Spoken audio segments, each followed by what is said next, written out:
everyone, I'm John Paul Malabo from BSGE. So in this video, I will teach you how to make a sketch plan creation by using manual boundary platter and Rory VF.lisp. So in this in the first step, we need to enter data from V-37 to the manual boundary plotting Excel.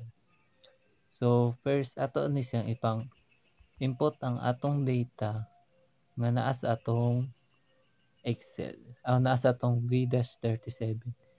So pag input ani is need ta aning northing and easting. So first is kay northeast man siya. So butang nato 9 and then ang tanawon dayon nato ang iyang northing and easting sa V-37 and then atong ibutang ang distance. So after dayon ana, if mabutang na nato tanan ang atong data na naa sa V-37 is mag-open dayon ta og Excel file. So ato dayon pangitawon ang row data sheet. So atong pangitawon na siya sa Excel and then ato dayon na siyang i-copy din i-paste lang exit din ta open dayon ta og AutoCAD and then kuan lang dayon polyline and then kuan lang mag-select lang ka og first line ay first tawag ni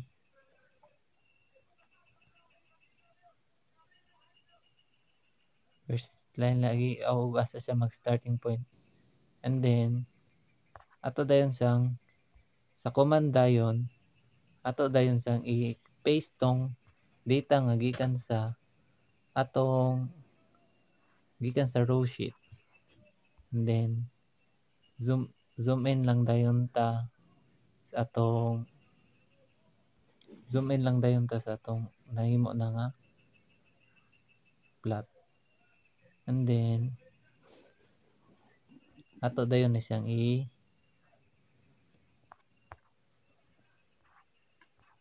i-press lang dayon nato ni siya and then atong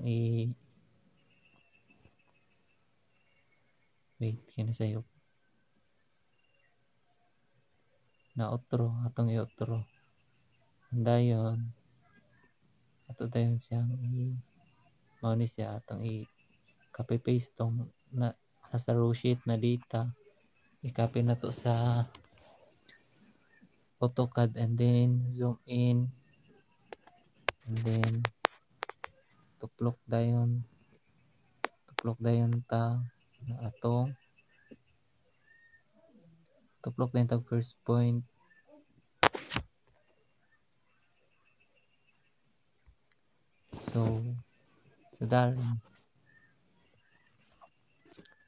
so dari ato dayon sang explode para then explode din ta dayon press din ta x lang na nato x lang gyapon x so mao to nato siyang i-explode then magkuan din ta sa atong first point sa tanang first point ay i-delete dai nato ang katong taas nga linya and then tuplok dayon ta sa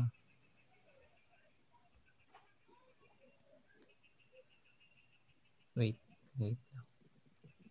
tuplok dayon ta sa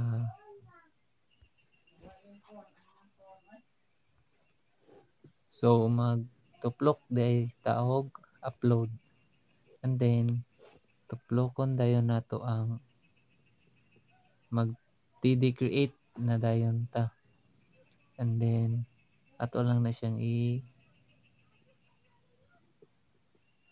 ato lang i-point.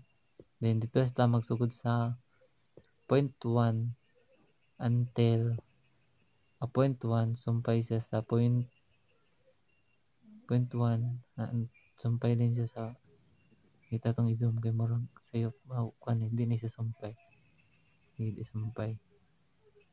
And then point 1 dayon ka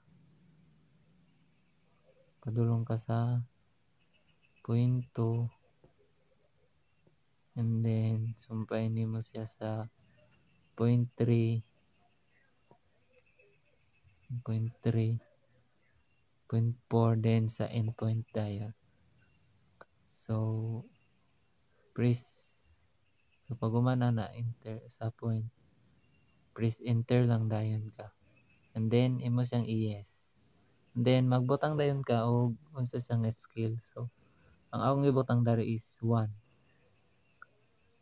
So pag enter dayon ni mana, so magawas na dayon ang iyang mga northings and eastings. So mao na.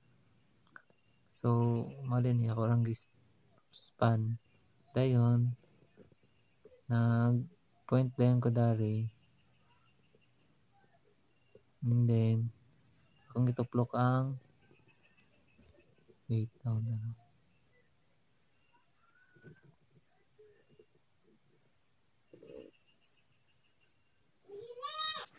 Ay so nagkuan din ta para mabutang din to ang data dayon, nag type na to ang td create, and then ato din nag-specify din ta og point asa nato ibutang, and then so dako man kayo siya, so akong gipa gamayan, so ako ra na siyang gitap dayon akong gitap, then ako din gi input ang scale, tas ako din siyang gipagamyan gi-adjust.